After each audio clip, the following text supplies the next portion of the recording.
My friends and I did something awful on our graduation trip. Now I'm the only one left. It's been over a month since the last one in our friend group was murdered. Except for me. I'm the last to die. His mother found him with a broken neck at the bottom of their staircase. Jay's head had also been caved in by an unknown blunt object. I've been in hiding ever since. After all, I'm now the primary suspect in Jay's death, even though I had nothing to do with it. Not that anyone would believe me. All I can do is wait. After graduating from law school, my friends and I decided to have one last party. Jay was going to work for his family's firm after passing the bar. Eric received a clerkship for a federal judge. Mike got an offer from a corporate bigwig to be his in-house counsel. I was disgusted at the thought of practicing law and was going to join a think tank after our vacation. We decided on Bangkok. It was a cheap but exotic destination. The food was great, and, well, you could have some discreet fun. Jay's parents were so excited that he graduated and rented us an entire house in the Sathorn district. The trip was underwhelming from the start. But as things escalated, it didn't help that we were drunk most of the time and raised hell long into the night. A police officer came to our rental after Mike threw a chair from the third floor, and Eric had to pay a bribe to get him to leave. Pretty soon, we burned ourselves out and became bored and grumpy. Then Jay met Bandit. We called him Bandy. He was a local high school student who couldn't have been older than 18.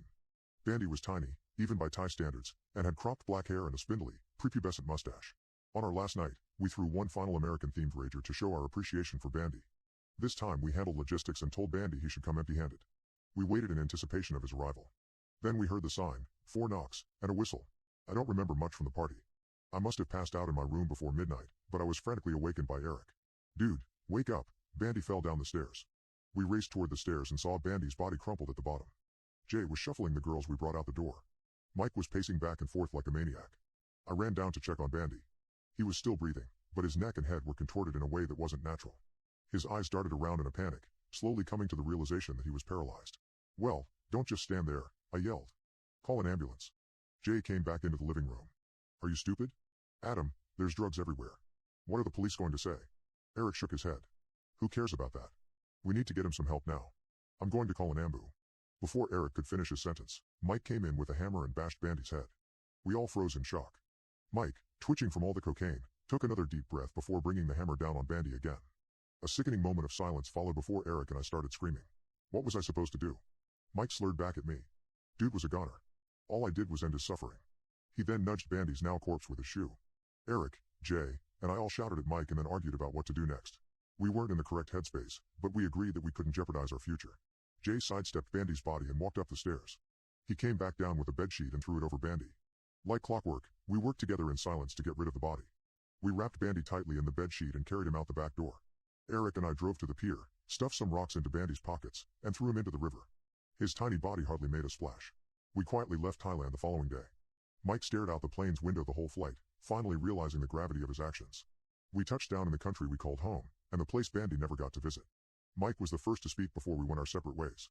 We did what he had to do, I guess. Mike would also be the first to die. They found him almost 2 months after we returned from Thailand. Mike fell down the stairs, breaking his neck in 3 places. Police also discovered 2 wounds caused by blunt force trauma on his head. One of them was post-mortem. Mike's father said we were the last to see him alive. Mike's dad claimed to have only talked to Mike on the phone and commented that his behavior seemed strange. Mike complained that he wasn't getting enough sleep and would hear odd noises at night. The night before he died, Mike made 3 phone calls to 911, but they were all disconnected. I skipped his funeral. Eric called me, asking why I wasn't there.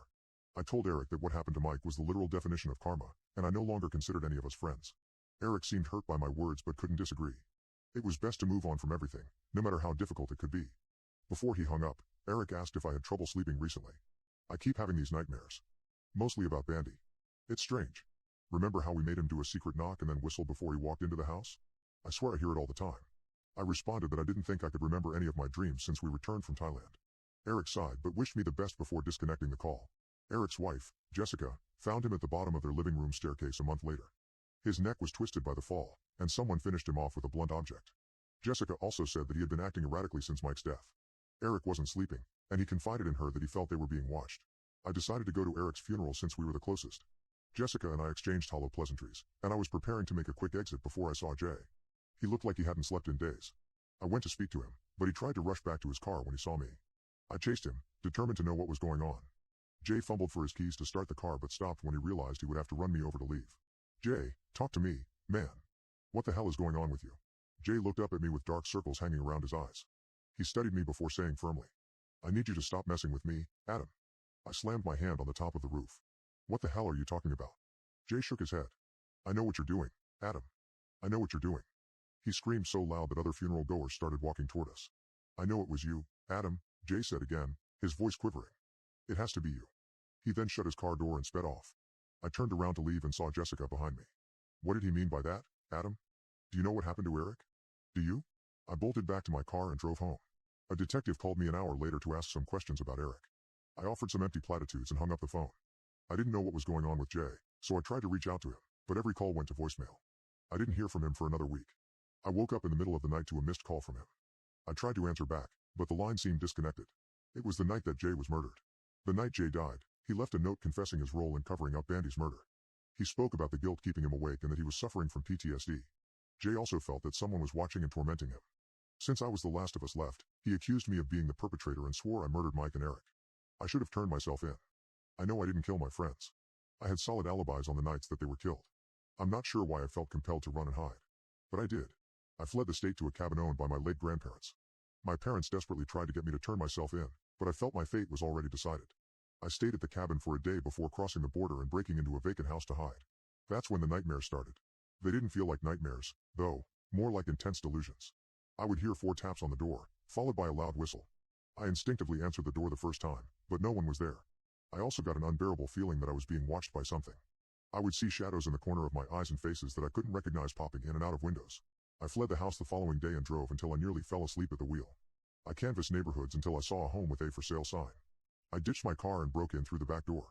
I made my way to the basement and cut a crawl space in the wall to hide in case there were visitors. I slept well for the first time in what felt like ages.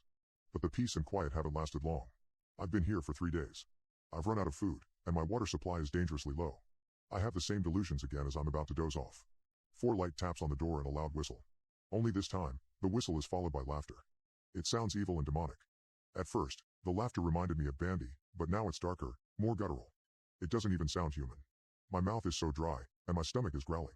The knocking used to only happen at night time, but now it's repeating itself on a loop. The whistling has almost deafened my ears, and I can hear the laughter inside my body.